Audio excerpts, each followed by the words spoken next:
अवधूत चिंतन श्री गुरुदेव दत्त श्री स्वामी समर्थ. नमस्कार, मी पूजा आपल्या चॅनेलवर तुम्हा सर्वांचं पुन्हा एकदा खूप खूप मनापासून स्वागत करते.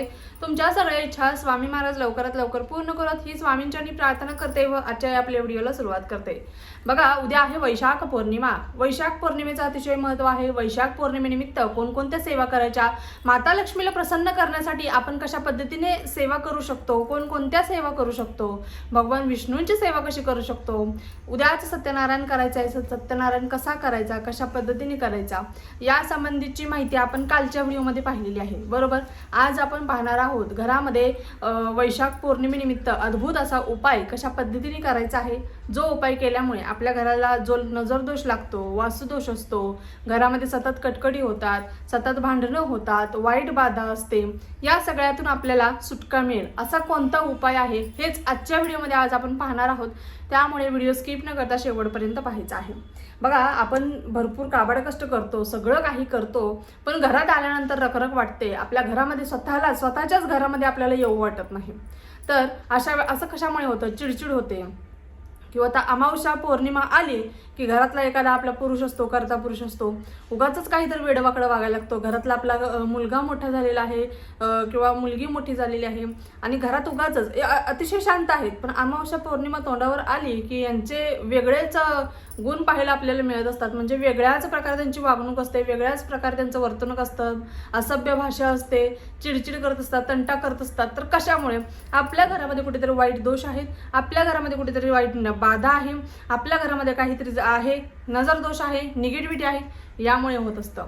आणि आपण असा विचार करतो की कधीच असं न वागणारा व्यक्ती अमावस्या पौर्णिमा तोंडावरती आली की अशा का वागत असेल. म्हणजे ते एक प्रकारे बघा, अमावस्या आता 4-5 दिवस अगोदर आहे किंवा पौर्णिमा 4-5 दिवस अगोदर आहे, तोपर्यंतच हा व्यक्ती इतका पॉझिटिव्ह होतो, इतका म्हणजे एक प्रकारे खूप रागीट होतो, रागराग करतो, प्रत्येक गोष्टीचा रागराग, एवढ्या गोष्टीवरून चिडचिड करत असतो. तर असं का होतं आपल्याला समजत नाही. इतर दिवशी खूप चांगला, पण अमावस्या पौर्णिमा आली की याचं काय तारतम्य बिघडतं त्याला समजत नाही, असं होतं. तर यामुळे घरातले सगळेच लोक एक प्रकारे चिंतित असतात. प्रत्येकालाच काळजी वाटत असते, असं का होत असेल. मग इकडे जा तिकडे जा करण्यापेक्षा तुम्ही दर पौर्णिमेला हा उपाय करा किंवा तुम्ही सलग 40 दिवस जरी ही सेवा केली तरी देखील चालणार आहे. अतिशय महत्त्वाचा उपाय, आणि तो म्हणजे पिवळ्या मोहरीचा. आता ताई, याच्यासाठी पिवळीच मोहरी लागेल का? तर हो, पिवळीच मोहरी आपल्याला या उपायासाठी लागणार आहे. कारण एक प्रकारे तांत्रिक बाधा जर दूर करायची असेल, तांत्रिक उपाय म्हणजेच काय, आपण कोणावरती करणीबाधा करायला जायची नाही किंवा कोणावरती झाडफूक नाही करायची. आपल्याला काय करायचं आहे, आपल्याला आपल्या घरातील जी काही वाईट बाधा आहे, जी काही निगेटिव्हिटी आहे, ते आपल्याला बाहेर काढायची आहे. यासाठी आपल्याला पिवळी मोहरी लागणार आहे. कारण पिवळी मोहरी ही तांत्रिक उपायासाठी वापरली जाते, जे तांत्रिक उपाय करून आपल्या घरातील बाधा आपण दूर करू शकतो. यासाठी आपल्याला पिवळी मोहरी लागणार आहे. पिवळी मोहरी त्याच पद्धतीने तुम्हाला फुलवात लागणार आहे आणि तूप लागणार आहे. देशी गाईचं तूप, तुम्हाला शुद्ध गाईचं तूप लागणार आहे. तूप नसेल तर तुम्ही घरातील तेल वापरलं चालेल, पण शक्यतो तुमच्या घरामध्ये तूप ठेवत जा, कारण विशेष असे उपाय असतात त्यांना तुपाची अतिशय गरज असते. तर काय करायचं आहे, तुम्ही कोणत्याही धातूचा दिवा घ्या किंवा छोटी मातीची पंती घ्या. त्याच्यामध्ये तुम्हाला 2 फुलवाती 1 करून लावायची आहे. 2 फुलवाती 1 करून लावायची आहे. त्याच्यामध्ये तूप चांगलं मुरेल अशा पद्धतीने फुलवात भिजवून व्यवस्थित ठेवायची आहे. चांगलं जास्तीचं तूप टाकायचं आहे. त्याच्यामध्ये जरा पंती घेतली तर थोडीशी मोठ्या साईजमध्ये तुम्ही आवर्जून घ्यायची आहे. पंती घ्या. नंतर फुलवात लावल्यानंतर तुम्हाला सायंकाळच्या वेळेस प्रज्वलित करायची आहे. प्रज्वलित केल्यानंतर म्हणजेच तो दिवा लावायचा आहे आपल्याला.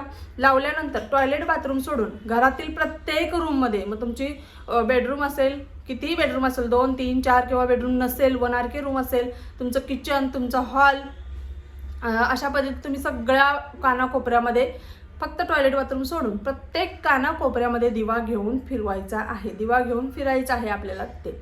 बरोबर. आता हे अगोदर सांगते, जर तुम्ही भाड्याच्या रूममध्ये राहत असाल, आता शक्यतो बघा, आता शहरामध्ये वगैरे ऑफिसर्स क्वार्टर्स असतात, म्हणजेच वर्षानुवर्ष ते तिथे राहत असतात, तर त्यांनी केला तर चालेल, कारण ते वर्षानुवर्ष तिथे राहत आहेत. बरोबर. पण जे असे भाड्यानं राहत आहेत थोड्या दिवसासाठी, आता वर्षभर इथे आहे तर दुसऱ्या वर्षी कुठे दुसरीकडेच असो, तर अशा वेळेस तुम्ही हा उपाय करू नका. ज्यांचं स्वतःचं हक्काचं घर आहे, स्वतःचा फ्लॅट आहे, त्यांनी हा उपाय करायचा आहे. आणि जे वर्षानुवर्षे अशा रूममध्ये राहत आहेत, ज्या तुम्हाला सरकारकडून मिळालेले आहेत, भाड्याचंच आहे पण तुम्हाला सरकारकडून मिळालेलं आहे, तर अशा वेळेस तुम्ही हा उपाय करू शकता. बघा, कारण तुम्ही स्वतः त्या वास्तूत इतके वर्षानुवर्ष राहत असतात आणि तुम्ही स्वतःची वास्तू समजून त्या घरामध्ये पूजा अर्चना करत असतात, तर तुम्ही नक्कीच ही सेवा करू शकता. आणि जे सारख्या स्थलांतरित असतात त्यांनी का नाही करायचा, कारण ते एक प्रकारे तिथे जो वास्तुपुरुष असतो, एक प्रकारे त्याचा जो घरमालक असतो, त्याला ते सगळे आपण जे काही उपाय करतो, आपल्यामुळे एखाद्याचं चांगलं व्हावं, पण ती गोष्ट आपल्याला देखील आपल्यासाठी करतो, त्याला आपल्यासाठी देखील लागू व्हावी, तर तुम्ही आवर्जून ही गोष्ट करू नका. तुम्ही अशा पद्धतीचा उपाय करू नका, हे तुम्हाला मी सांगेन. काय करायचं आहे, तुम्हाला सायंकाळच्या वेळेस जसं सांगितलं, तो दिवा घेऊन सगळीकडे फिरायचा आहे. दिवा घेऊन फिरल्यानंतर तुम्हाला काय करायचं आहे, तुमचा जो तुमचे चौकट आहे, मुख्य प्रवेशद्वार आहे, त्याच्या उंबऱ्यावरती तुम्हाला दिवा ठेवायचा आहे. आता उंबऱ्याच्या बाहेर देखील ठेवायचं नाही, उंबऱ्याच्या आत देखील आपल्याला दिवा ठेवायचा नाही आहे. आपल्याला दिवा ठेवायचा आहे बरोबर उंबऱ्याच्या वरती ठेवायचे आहे. मधोमध ठेवू नका, एका साईडला ठेवा, म्हणजे कोणाचा ड्रेस साडी वगैरे लागणार नाही. लहान मुलाकडे थोडंसं लक्ष द्या जोपर्यंत तो दिवा शांत होत नाही. आता शांत म्हणजे काय, स्वतःहून विजत नाही, आपण विजत हा शब्द वापरत नाही, यासाठी दिवा मालवणे किंवा आपण दिवा शांत होणे असा शब्द वापरतो. यासाठी जोपर्यंत दिवा शांत होत नाही तोपर्यंत तुम्हाला थोडीशी काळजी घ्यायची आहे.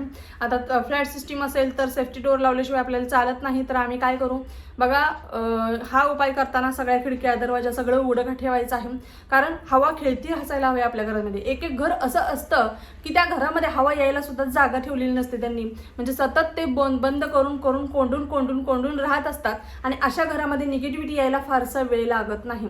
यासाठी असे उपाय करताना सगळ्या खिडक्या दरवाजे उघडे ठेवत जा आणि मग हा उपाय करत जा. हवा आपल्या घरामध्ये खेळती राहायला हवी, जी निगेटिव्ह ऊर्जा आहे ती बाहेर जाऊन पॉझिटिव्ह ऊर्जेचा घरामध्ये प्रवेश व्हायला हवा.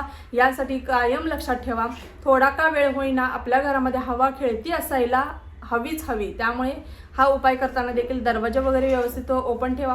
थोडा वेळ तुम्ही लक्ष द्या, नाही तर तुम्ही सेफ्टी डोअर लावला तरी चालेल, कारण तुम्हाला माहिती आहे आता फ्लॅट सिस्टीम म्हणल्यानंतर त्यांना असं वाटतं की एखाद्याच्या घरात सगळं दिसत असेल, समोरासमोर घरं असतात एकतर, आणि काय करते काय माहिती, कोणावर जादूटोणा करते, म्हणजे असे प्रकार घडतात. जे शहरात राहतात त्यांना अनुभव आहे, पण जे समजून घेतात त्यांना नक्कीच सगळं समजतं असं म्हटलं तरी देखील चालेल. तर अतिशय महत्त्वाचा हा उपाय आहे, ज्यामुळे आपल्या घरातील जी काही कटकट आहे, हा अमावस्या पौर्णिमा यायच्या अगोदर आपल्या घरातील जो मूळ पुरुष आहे त्याने ही सेवा केली तर अतिशय महत्त्वाची आहे. बघा, आता घरामध्ये कटकटी होतात, पण पुढच्या व्यक्तीने जर आवाज चढवला तर आपण थोडंसं शांत राहायचं. आणि आपल्या कुलस्त्रीचं काय काम आहे, आपल्या कुलस्त्रीचं सगळ्यांना समजून घेणं हेच काम आहे. आणि या सिच्युएशनमधून ती सिच्युएशन कशी हँडल करायची हे देखील आपल्याला प्रॉपर व्यवस्थित माहीत असतं. त्यामुळे तुम्ही नक्कीच यावरती उपाय जर करायचा असेल तर तुम्ही हा उपाय करा. दर पौर्णिमेला करा किंवा दर अमावस्याला करा, किंवा लगातार तुम्ही 40 दिवस जरी 40 ते 41 दिवस लगातार ही सेवा केली तरी देखील तुम्हाला 100% त्यातून अनुभव मिळणारच आहे. त्यामुळे नक्कीच तुम्ही तो तुपाचा दिवा लावायचा आहे आणि त्याच्यामध्ये पिवळी मोहरी टाकायची आहे. बघा, ज्यावेळेस तुम्ही ती मोहरी टाकता त्यावेळेस जी सगळी ते प्रज्वलित होत असते, त्यावेळेस मोहरी देखील जसं ती तेल गरम होईल, तूप गरम होईल, तसं ते तडतडत असते आणि तडतड व्हायला हवी, कारण यामुळेच आपल्या घरातील निगेटिव्हिटी सगळी बाहेर निघून जाते असं म्हटलं तरी देखील चालेल. आणि जे काही निर्माल्य आहे ते दुसऱ्या दिवशी तुम्ही जे देवाचं तुम्ही निर्माल्य जिथे साठवता किंवा एखाद्या झाडाखाली तुम्ही नेऊन टाकलं तरी देखील चालणार आहे. अशा पद्धतीने ही सेवा आवर्जून करायची. अतिशय अद्भुत अशी ही सेवा आहे. त्याच पद्धतीने बघा, आंघोळीचं पाण्यात आजच्या दिवशी तुम्हाला आंघोळीच्या पाण्यात तुम्हाला हळद आणि कच्चं दूध टाकायचं आहे आणि आंघोळ करायची आहे. यामुळे काय होईल, हळद हे आपल्या गुरुबळाचं प्रतीक आहे आणि दूध हे पांढरा रंग म्हणजे चंद्राचं प्रतीक आहे.